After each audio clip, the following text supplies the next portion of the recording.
اعوذ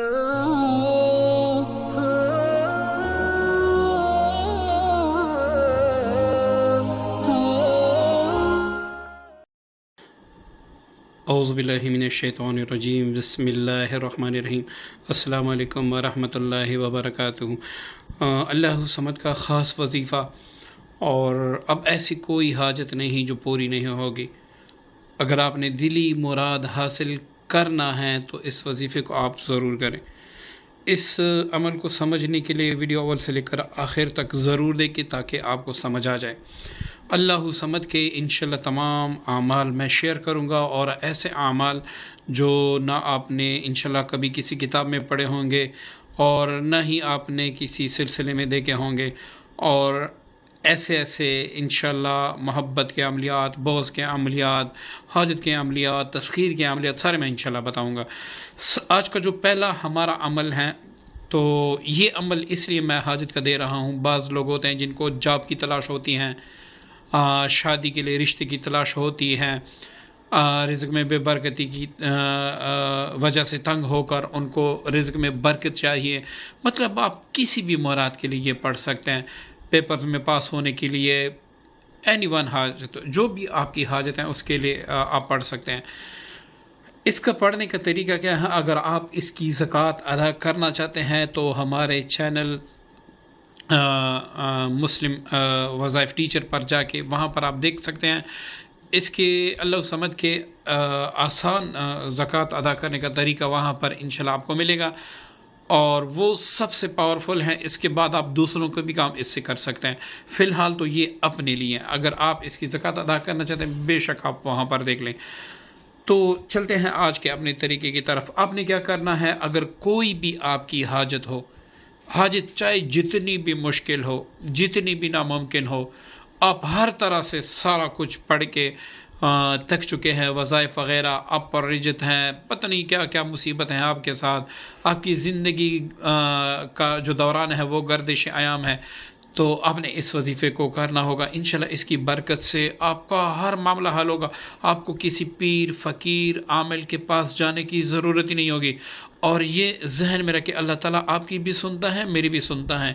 اس ایمان کے ساتھ آپ نے اول عشاء کی نماز کے بعد بہتر وقت اس کا یہ ہے کہ تہجد پہ آپ کر لیں، تو ایسے سمجھے کہ میرے دل سے دعا نکلی اور ادھر رب کریم نے فرمایا کہ میرے بندے میں نے تیرے حاجت پوری کر دی۔ بس اس یقین کے ساتھ اس کو شروع کریں۔ اگر آپ تہجد میں نہیں اٹھ سکتے تو اس کو آپ نے کیا کرنا ہے؟ عشاء کی نماز کے بعد یا فجر کے فوراً بعد آپ نے شروع کرنا ہے۔ یہ 3 اس کے وقت ہیں۔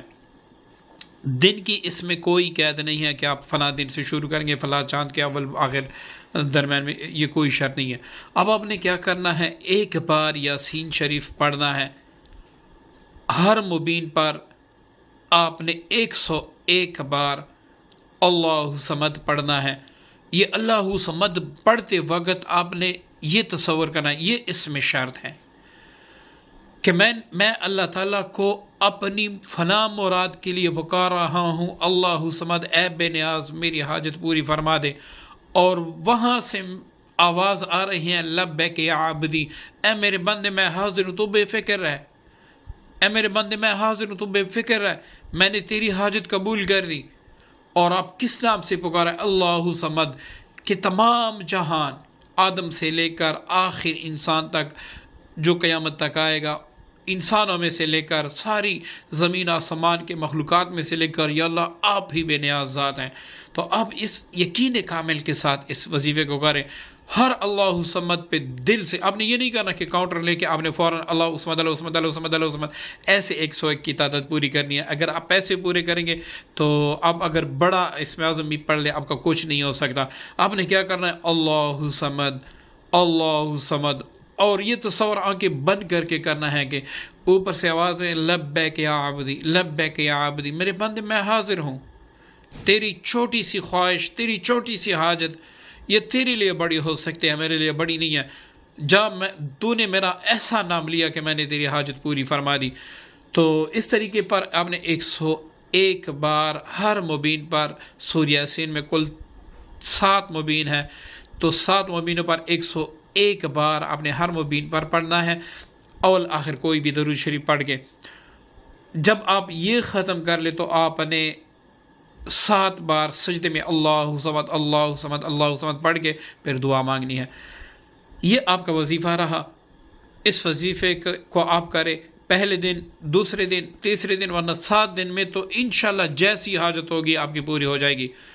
اگر پھر بھی کچھ اس میں تاخیر ہو تو آپ مزید 21 یا 41 دن تک ضرور کریں، اور یہ میں بڑے یقین سے کہتا ہوں کہ اگر آپ نے اس کو 7 دن تک بھی کر دیا، آپ جس کام کے لیے بھی کریں گے، اور یہ بھی میں آپ کو چیلنج دیتا ہوں کہ آپ اس کام کے لیے کریں جس کے لیے آپ تک چکے ہوں، آپ ہمت ہار چکے ہوں، اس کام کے لیے اس کو کریں، عام کاموں کے لیے اس کو نہ کریں، تو انشاءاللہ وہ کام بھی آپ کے ہوں گے۔ صرف 3 شرطیں ہیں، اول یہ کہ آپ کا تصور خالص ہو، دوسرا یہ کہ جس حاجت کے لیے آپ پڑھ رہے ہیں اس میں گناہ نہیں ہے، اور تیسرا یہ کہ آپ جس دن اس وظیفے کے لیے بیٹھ جائیں تو سمجھ لیں اللہ تعالیٰ نے میری مراد بس پوری کر لی، نہ کا تو سوال ہی پیدا نہیں ہوتا، کیونکہ میں اس ذات سے مانگ رہا ہوں جو صمد ہے، جو بے نیاز ہے، سوال ہی پیدا نہیں ہوتا میری دعا رد ہو جائے۔ اس یقین کے ساتھ آپ کریں۔ آپ ایک مرتبہ پہاڑ کے لیے کریں کہ یہ اپنی جگہ سے دوسری جگہ چل جائے، انشاءاللہ وہ بھی چلا جائے گا، کیونکہ یہ آپ کے لیے اور میرے لیے بڑی بات ہے، میرے رب کے لیے کن فیکون کے محتاج ہیں یہ چیزیں۔ تو بس آپ کا یقین کامل ہونا چاہیے۔ امید کرتا ہوں عمل آپ کو پسند آیا ہوگا، اپنی پیاری دعاؤں میں یاد رکھیے گا۔ السلام علیکم ورحمۃ اللہ وبرکاتہ۔